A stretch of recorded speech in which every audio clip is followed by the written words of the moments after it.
యాదాద్రి భువనగిరి జిల్లా ఆలేరు మండలం కొలనుపాక గ్రామంలో నేడు రైతు పండుగ వేడుకల్లో తెలంగాణ రాష్ట్ర ప్రభుత్వ విప్ ఎమ్మెల్యే బీర్ల ఐలయ్య, యాదాద్రి భువనగిరి జిల్లా కలెక్టర్ హనుమంతరావు పాల్గొన్నారు.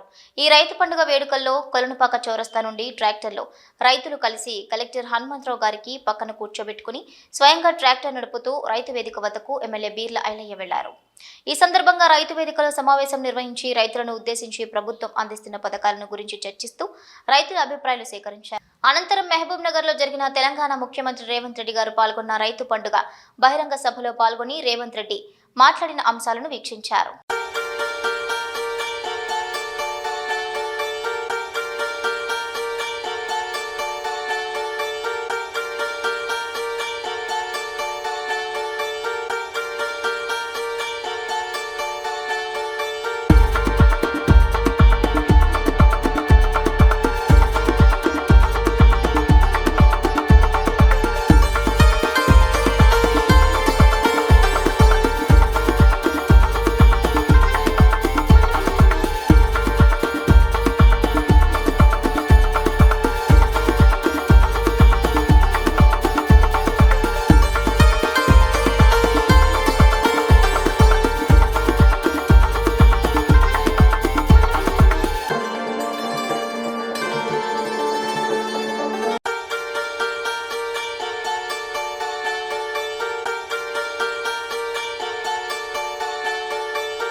దసరా పండుగ చూసినాం, దీపావళి చూసినాం, రంజాన్ చూసినాం, బక్రీద్ చూసినాం. కానీ రైతు పండుగ ఇవాళ కాంగ్రెస్ పార్టీ గౌరవ ముఖ్యమంత్రి రేవంత్ రెడ్డి ఆధ్వర్యంలో రైతు పండుగ చూస్తున్నాం. ఇది ప్రజాపాలన, ఇది కాంగ్రెస్ పార్టీ నడుపుతున్నటువంటి తీరు. అందరూ పండుగలు చేసుకుంటారంటే అందులో రైతులకు పండుగ చేసుకోవడం గొప్ప విషయం. గతంలో ఒరేస్తే ఉన్న కాలం నుంచి ఇవాళ రైతులు పండుగ చేసుకునే వాతావరణం సృష్టించినటువంటి గౌరవ ముఖ్యమంత్రి రేవంత్ రెడ్డి గారికి, వ్యవసాయ శాఖ మంత్రి తుమ్మల నాగేశ్వరరావు నిజంగా కూడా నా రెండు చేతులు జోడించి ప్రత్యేకంగా ధన్యవాదాలు చేస్తున్నాను. భారతదేశంలో 170% వ్యవసాయం ఆధారపడతారు.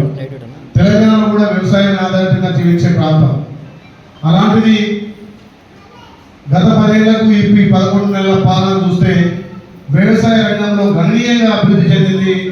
ఇవాళ భారతదేశంలో అత్యధికంగా ఒడ్లు పండించిన రాష్ట్రం అంటే తెలంగాణ నెంబర్ 1 అయింది. అది కూడా 66.77 లక్షల హెక్టార్లలో 153 లక్షల మెట్రిక్ టన్నుల ఒడ్లు పండించింది మన తెలంగాణ ప్రభుత్వం. నిజంగా ఇది గొప్ప విషయం. ఒక రకంగా కాళేశ్వరం కూడిపోయిన మేడిగడ్డ నీళ్ళు రాకుండా గత ప్రభుత్వంలో కాంగ్రెస్ పట్టినటువంటి ప్రాజెక్టుల వల్ల ఇలా గణనీయమైన వరి భారతదేశంలో మొదటి స్థానంలో తెలంగాణ వచ్చినటువంటి గౌరవ ముఖ్యమంత్రికి నిజంగా కూడా రైతుల పక్షాన ధన్యవాదాలు చేస్తున్నా. అదేవిధంగా ఏ ప్రభుత్వం కూడా రైతుల కోసం ఇంత సంక్షేమం, ఇంత అభివృద్ధి, ఇన్ని నిధులు ఇచ్చినటువంటి ప్రభుత్వం లేదు. ఇలా 11 నెలల్లో 54,300 కోట్లు రైతులకు వివిధ రకాల లబ్ధి జరిపినటువంటి ప్రభుత్వం గౌరవ ముఖ్యమంత్రి రేవంత్ రెడ్డి గారి ప్రభుత్వం. మీరందరూ చూస్తున్నారు, గత 10 ఏళ్లలో 7 లక్షల కోట్ల అప్పున్నా కానీ ఆ అప్పులు ఒక్కొక్కటిగా తీర్చుకుంటూ అప్పులకు వడ్డీలు కట్టుకుంటూ ఒకవైపు సంక్షేమం, ఒకవైపు అభివృద్ధి, రెండు కూడా రెండు కళ్ళలాగా చూసుకుంటూ గౌరవ ముఖ్యమంత్రి ప్రజాపాలనలో భారతదేశంలో ఏ ముఖ్యమంత్రి కూడా ఇంత పెద్ద సాహసోపేతాలు తీసుకోవాలి. ముఖ్యంగా ఏదైతే వరంగల్ రైతు రిలేషన్లో మన ప్రియతమ నాయకుడు భావి ప్రధాని రాహుల్ గాంధీ గారు తెలంగాణ రైతులు అప్రపాలు కావద్దు, తెలంగాణ రైతులు మీద రైతు విముక్తి కావాలని చెప్పి ఏదైతే వరంగల్ రైతు రిలేషన్ చెప్పిన మాటలు మన ప్రభుత్వం, మన గౌరవ ముఖ్యమంత్రి రేవంత్ రెడ్డి గారు గాంధీ కుటుంబం ఒక మాట అంటే దాన్ని శిలాశాసనంగా పరిగణించి ఏమైనా నా రైతాంగం రైతు విముక్తి చేయాలని చెప్పి ఏకకాలంలో 18,000 కోట్లు తెలంగాణలో 22,22,064 మంది రైతులకు ఏకకాలంలో 25 రోజుల్లోనే రుణమాఫీ చేసిన చరిత్ర మన గౌరవ ముఖ్యమంత్రి రేవంత్ రెడ్డి గారిని. అదే కాకుండా ఇప్పుడు పెద్దలు చెప్పినట్టుగా కొంతమంది టెక్నికల్ ఇష్యూల వల్ల కానీ ఆధార్ మిస్మ్యాచ్ వల్ల కానీ వాళ్ళ అకౌంట్ల మిస్మ్యాచ్ వల్ల అయిన వారికి ఈ రోజే ఇప్పుడే మన గౌరవ ముఖ్యమంత్రి రేవంత్ రెడ్డి గారు, మన వ్యవసాయ శాఖ మంత్రి తుమ్మల నాగేశ్వర గారు తెలంగాణలో మళ్ళొక 4 లక్షల మందికి ఈ రోజే రైతు రుణమాఫీ చేయడం జరుగుతుంది. అదంతా మీరు ఒక గంట సేపట్లో చూస్తారు. రేపటి నుంచి కూడా వాళ్ళ అకౌంట్లలో 2 లక్షల పైబడి ఉన్న రుణాలు కూడా 4 లక్షల మందికి పడుతున్నాయి.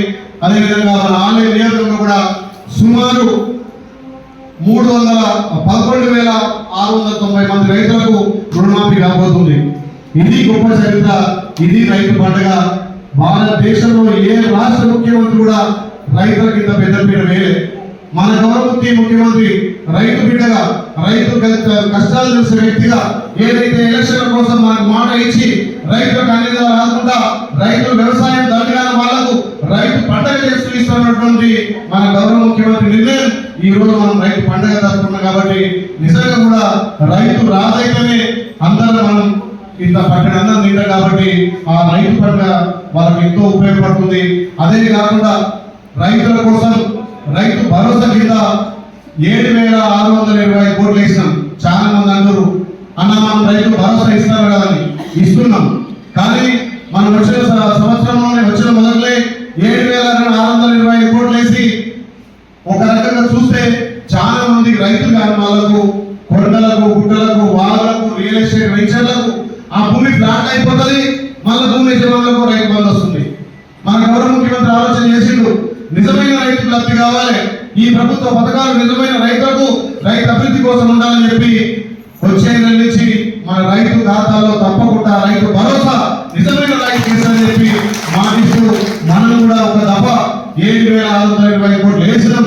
అదే కాకుండా రైతు మనం అందించే 24 గంటల కరెంటుకు అందరూ ఉచిత విద్యుత్, కానీ ఉచిత విద్యుత్తు మన ప్రభుత్వం కూడా 10,444 కోట్లు మీరు వాడుకుంటున్నటువంటి మన రైతులు వాడుకుంటున్నటువంటి కరెంటుకు ఇలా కరెంటు డిపార్ట్మెంట్ కు 10,444 కోట్లు మన రైతుల పక్షాన ప్రభుత్వం చెల్లించింది. అదే కాకుండా రైతు బీమా ఎవరైతే 18 ఏళ్ళ నుంచి 56 ఏ రైతుకి ఇబ్బంది సరిపోయినా మన రాష్ట్రంలో ఇప్పటి వరకు 14.33 కోట్ల రైతులకు రైతు బీమా చెల్లించడంతో పాటు అదేవిధంగా 10,547 కోట్లు ధాన్యం కొనుగోలు కూడా మనం ఈరోజు కేటాయించినాం. గతంలో రైతు వడ్లనుకుంటే నెలకు వచ్చే పైసలు ఇవాళ మా రైతన్నలకు అమ్ముకున్న తెల్లారి లేకపోతే మర్నాడు 3 రోజుల ముందుకే కొనుగోలు పైసలు ఇస్తున్నాం. అదే కాకుండా సన్నధాన్యానికి 500 రూపాయలు బోనస్ ఇస్తున్నాం. నిజంగా ఒక రైతుకు సన్నధాన్యానికి 500 బోనస్ ఇవ్వడం వల్ల ఒక ఎకరాకు మన తెలంగాణలో 20 నుంచి 25 క్వింటాల సన్నధాన్యం పండుతుంది. కాదు అంటే 20 నుంచి 20 క్వింటాలు అంటే క్వింటాల్కి 500 ఇస్తే 10,000 నుంచి 20 క్వింటాలు అంటే 10,000, 20 అంటే 12,500, అంటే 10 నుంచి 12,000 రూపాయలు రైతు బోనస్ గా, పంట బోనస్ గా సన్నధాన్యాలకు మన ప్రభుత్వం అందిస్తుంటే ఇది రైతు రాజ్యం, ఇది రైతులు ఉన్నటువంటి ప్రేమ. కాబట్టి మీరు ఆలోచన చేయాలి. అదే కాకుండా మన యాదాద్రి భూమి జిల్లాలో ఇప్పటికీ 293 కోట్ల రూపాయలు రైతు రుణమాఫీ అయితే అందులో మా గౌరవ కలెక్టర్ ఇప్పుడు చెప్పిండు 202 కోట్లు, అంటే 201.93 కోట్లు అంటే సుమారు 202 కోట్ల రూపాయలు కూడా మనకు రుణమాఫీ వచ్చింది. ఈ రోజే 4 లక్షల మందికి అయింది. కాబట్టి మన ఆలయంలో కూడా అందులో మన రైతులు కూడా ఉంటారు. కాబట్టి ఎవరు కూడా అధైర్యపడదు.